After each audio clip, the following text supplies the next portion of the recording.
ಈ ಒಂದು ಕಲಿಕೋತ್ಸವ ಕಾರ್ಯಕ್ರಮನ ಈ ಶಾಲೆಯಲ್ಲಿ ಅರ್ಥಪೂರ್ಣವಾಗಿ ಆಚರಣೆ ಮಾಡ್ತಾ ಇರೋಂಥದ್ದು, ಮತ್ತು ನಮ್ಮಗಳನ್ನೂ ಸಹ ಇಲ್ಲಿ ಕರೆದು ತಮ್ಮನ್ನೆಲ್ಲ ಭೇಟಿ ಮಾಡಿ ತಮ್ಮ ಕಷ್ಟದಲ್ಲಿ ಸುಖದಲ್ಲಿ ಧ್ವನಿ ಆಗೋದಕ್ಕೆ ಅವಕಾಶ ಮಾಡಿಕೊಟ್ಟಿರ್ತೀರಿ. ಆ ನಿಟ್ಟಿನಲ್ಲಿ ಶಾಲಾ ಎಲ್ಲ ಮುಖ್ಯಸ್ಥರು ಮತ್ತು ಸಿಬ್ಬಂದಿ ವರ್ಗ ಎಲ್ರಿಗೂ ಸಹ ಈ ಸಂದರ್ಭದಲ್ಲಿ ಧನ್ಯವಾದಗಳನ್ನ ಸಲ್ಲಿಸ್ತಾ ಇದ್ದೀವಿ. ವಿಶೇಷವಾಗಿ ಎಲ್ಲ ಮಕ್ಕಳಿಗೂ ಸಹ ಈ ಸಂದರ್ಭದಲ್ಲಿ ಸ್ವಾಗತನ ವಹಿಸ್ತಾ, SME ಕಾನ್ವೆಂಟ್ನ ನಾನು ಸುಮಾರು 12-13 ವರ್ಷದಿಂದನೂ ಸಹ ನೋಡ್ತಾ ಇದ್ದೀನಿ. ಭಾಳಷ್ಟು ಮಕ್ಕಳು ಇಲ್ಲಿ ಕಲಿತಾ ಇರೋಂಥದ್ದನ್ನು ಸಹ ನಾನು ಕಂಡಿದ್ದೀನಿ. ಒಟ್ಟು ಇಷ್ಟೊಂದು ಹೆಚ್ಚಿನ ಸಂಖ್ಯೆಯಲ್ಲಿ ಮಕ್ಕಳು ಇಲ್ಲಿ ವಿದ್ಯಾಭ್ಯಾಸ ಮಾಡ್ತಾ ಇರೋಂಥದ್ದು, ಮತ್ತು ಶಾಲೆ ಒಂದು ರೀತಿ ಮಕ್ಕಳನ್ನ ಆಕರ್ಷಣೆ ಮಾಡ್ತಾ ಇದೆ. ಸಂಪನ್ಮೂಲಗಳು ಕೊರತೆಯಿಂದ ಶಾಲೆ ಸಾಕ್ತಾ ಇರೋಂಥದ್ದು ಸಹ ನಾವು ನೋಡ್ತಾ ಇದ್ದೀವಿ. ಮನುಷ್ಯ ಶ್ರೀಮಂತ ಆಗ್ತಾನೆ, ಶ್ರೀಮಂತವಾಗಿದ್ದಾನೆ ಅಂತ ನಾವು ಓದ್ತೀವಿ. ಇಲ್ಲ, ದೇಶ ಶ್ರೀಮಂತ ಭರಿತವಾಗಿದೆ, ಬಹಳ ಚೆನ್ನಾಗಿದೆ ಆ ಊರು, ಇಲ್ಲ ಆ ವ್ಯಕ್ತಿ ಬಹಳ ಚೆನ್ನಾಗಿದ್ದಾನೆ ಅಂತಂದ್ರೆ ಅದನ್ನು ನಾವು ಯಾವ ರೀತಿ ನೋಡ್ತೀವಿ ಅಂದರೆ, ಅವರ ಒಂದು ಜೀವನ ಶೈಲಿ, ಇಲ್ಲ ಏನೋ ಒಂದು ರೀತಿ ಅವರು ಮನೆ ಕಟ್ಕೊಂಡ್ರೆ ಶ್ರೀಮಂತನಾಗೋದಿಲ್ಲ, ಇಲ್ಲ ಹೆಚ್ಚು ಆಸ್ತಿ ಸಂಪಾದನೆ ಮಾಡಿದ್ರೆ ಶ್ರೀಮಂತನಾಗೋದಿಲ್ಲ. ತನ್ನಲ್ಲಿ ಇರೋಂಥ ಜ್ಞಾನನ ಬಳಸಿ ಪರೋಪಕಾರಿಯಾಗಿ ತನ್ನ ಸುತ್ತಮುತ್ತಲಿನ ಗ್ರಾಮದ ಮಕ್ಕಳಿಗೆ ವಿದ್ಯಾಭ್ಯಾಸನ ಮಾಡಿಸಿ ಸತತವಾಗಿ 25 ವರ್ಷದಿಂದನೂ ಸಹ ತಮ್ಮಲ್ಲಿ ಇತ್ತೋ ಇಲ್ವೋ ಈ ಶಾಲೆಯ ಮುಖ್ಯಸ್ಥರು ಸಿಬ್ಬಂದಿಯವ್ರಿಗೆಲ್ಲ ಸೇರಿ ಶಿಕ್ಷಣದ ಕ್ರಾಂತಿನ ಈ ದಿಬ್ಬೂರಹಳ್ಳಿ ಭಾಗದಲ್ಲಿ SME ಕಾನ್ವೆಂಟ್ ಮಾಡ್ತಾ ಇದೆ ಅಂದ್ರೆ ತಪ್ಪಾಗಲಾರದು. ಅದು ನಿಜವಾದ ಶ್ರೀಮಂತಿಕೆ, ಅದು ಶ್ರೀನಿವಾಸ್ ಅವ್ರದ ಒಬ್ಬ ನಿಜವಾದ ಶ್ರೀಮಂತ ಅಂತ ನಾನು ಈ ಸಂದರ್ಭದಲ್ಲಿ ಹೇಳ್ಬೇಕಾಗ್ತದೆ. ಯಾಕಂದ್ರೆ ಜ್ಞಾನದ ಒಂದು ಬೋಧನೆ ಮಾಡೋಂಥದ್ದು ಬಹಳ ವಿರಳ. ಆ ಕೆಲಸನ ಮಾಡಿದ್ದೆ ಆದ್ರೆ ಪ್ರತಿಯೊಬ್ಬ ಮನುಷ್ಯನು ಸಹ ನಾಗರಿಕನಾಗ್ತಾನೆ.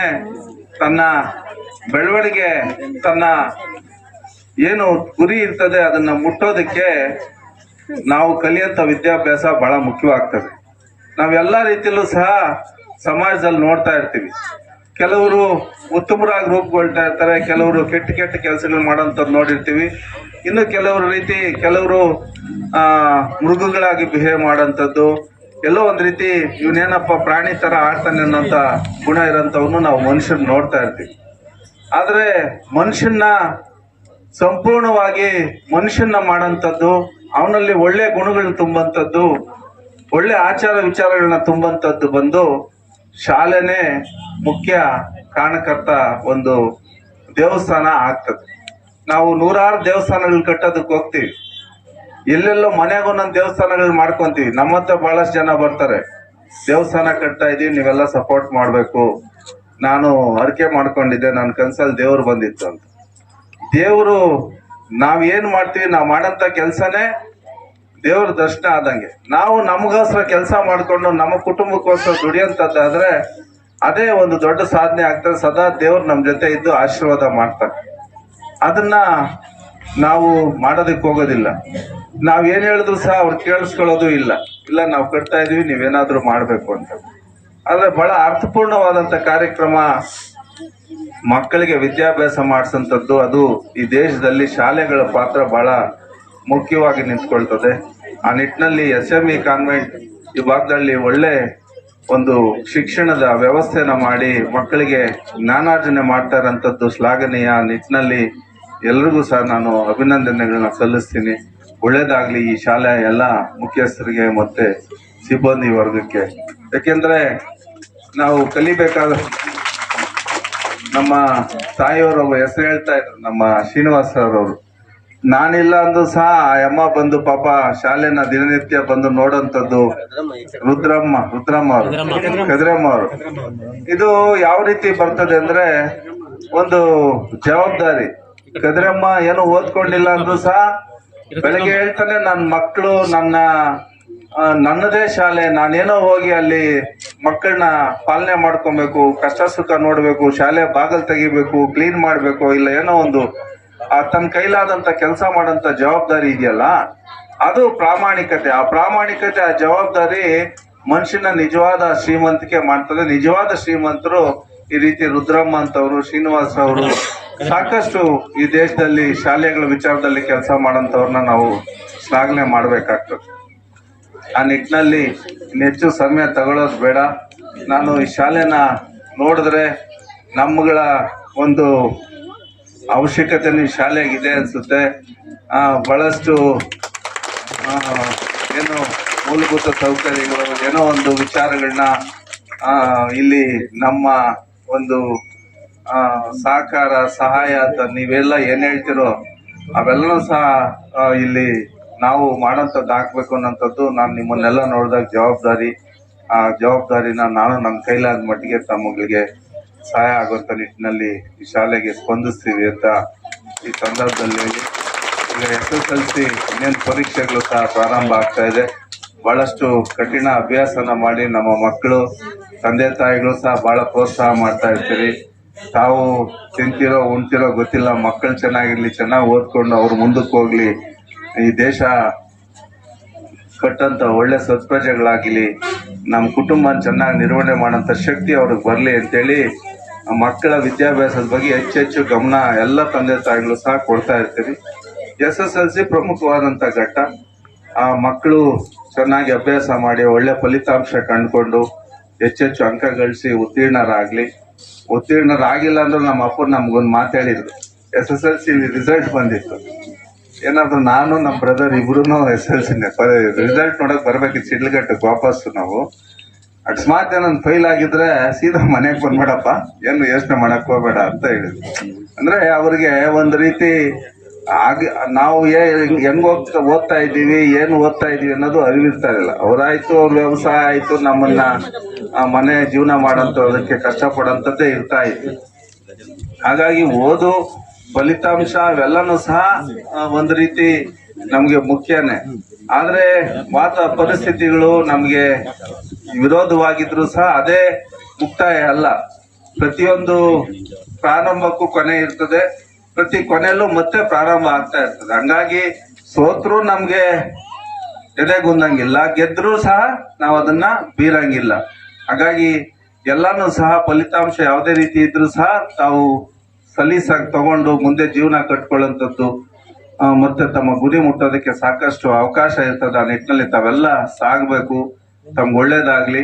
ಮಕ್ಕಳಿಗೆ ಮೊಬೈಲ್ ಕೊಡ್ತಕ್ಕಂಥದ್ದನ್ನ ನೋಡಿದೀವಿ ನಾವು.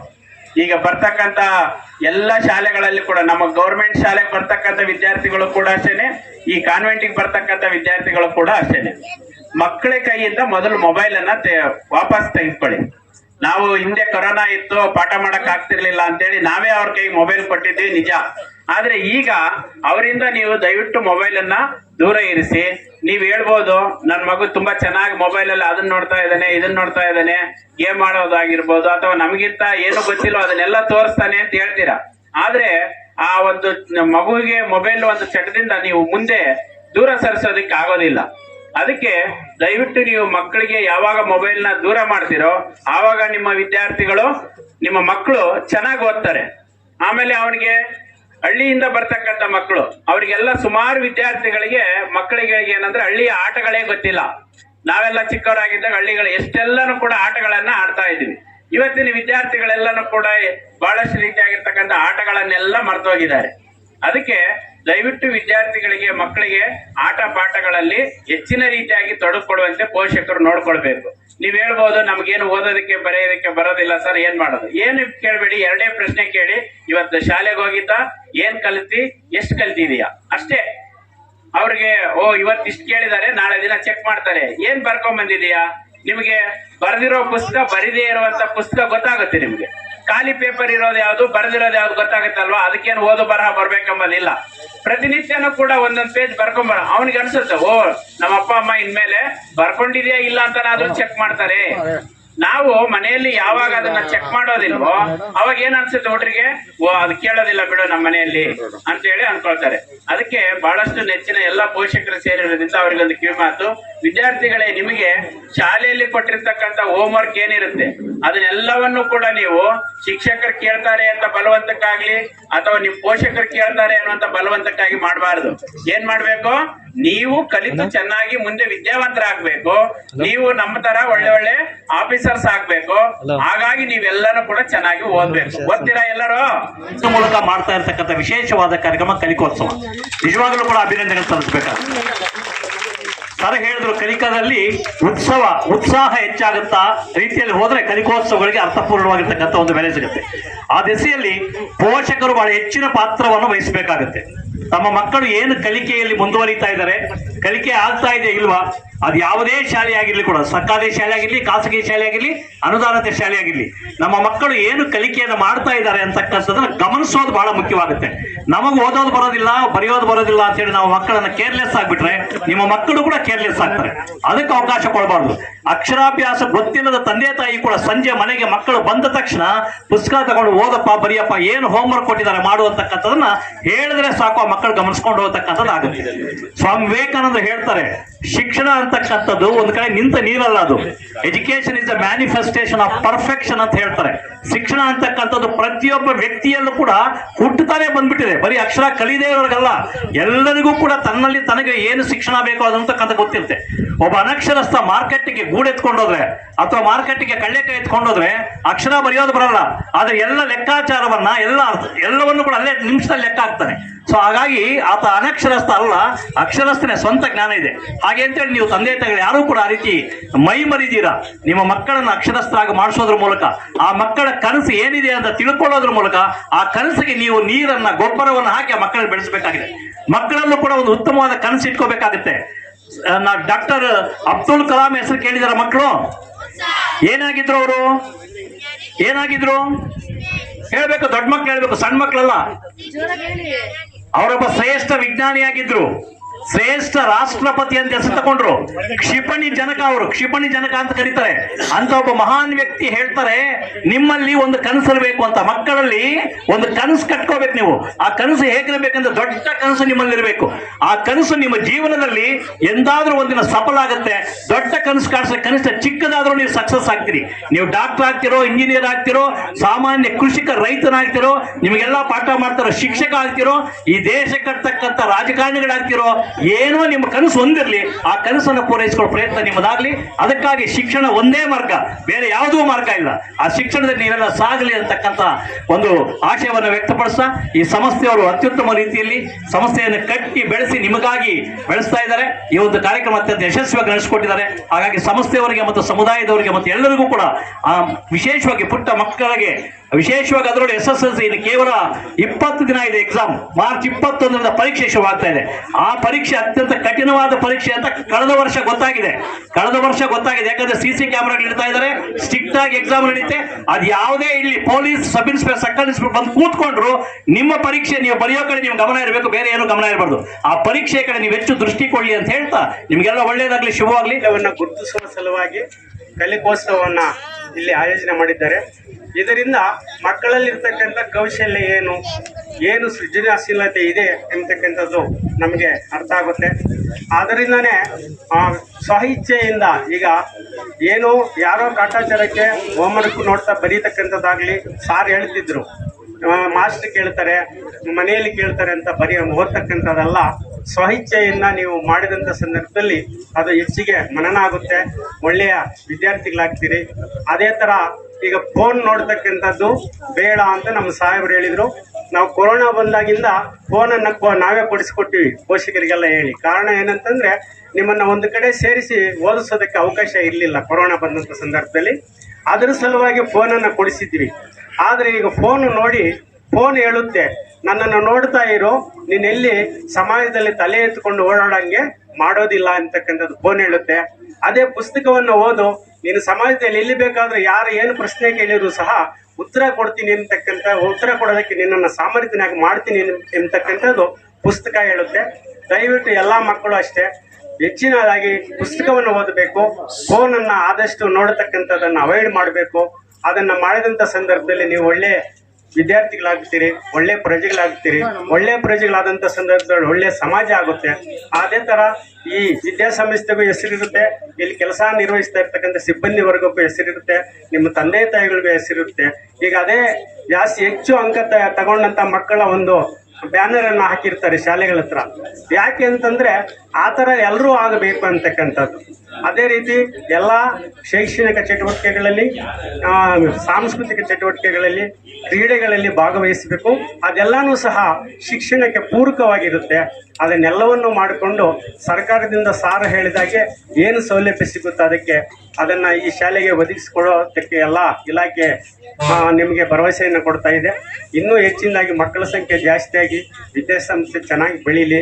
ನಮ್ಮ ಶ್ರೀನಿವಾಸ್ ಸರ್ ಅವರು, ಅವರ ದಂಪತಿಯವರು, ಈ ಸಿಬ್ಬಂದಿ ವರ್ಗಕ್ಕೆ ಒಳ್ಳೆಯ ಆರೋಗ್ಯವನ್ನು ದೇವರು ಕರುಣಿಸಲಿ. ಮಕ್ಕಳಿಗೂ ಒಳ್ಳೆಯದಾಗಲಿ. SLC ಮಕ್ಕಳು ಇರ್ತಕ್ಕಂಥ 32 ಮಕ್ಕಳು ಎಲ್ಲರೂ ಸಹ ಉತ್ತೀರ್ಣರಾಗಿ ನಿಮ್ಮ ಭವಿಷ್ಯವನ್ನು ಚೆನ್ನಾಗಿ ರೂಪಿಸ್ಕೊಳ್ಬೇಕು ಅಂತಕ್ಕಂಥದ್ದನ್ನು ಹೇಳ್ತಾ ಈ ಅವಕಾಶಕ್ಕೆ ಇಲ್ಲಿ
ತಲಕಾಲ ಬೆಟ್ಟ ಸರ್ ಇದು ವಾಲ್ಮೀಕಿ ಆಶ್ರಮ.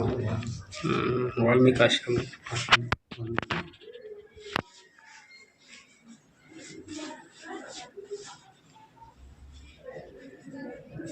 KRS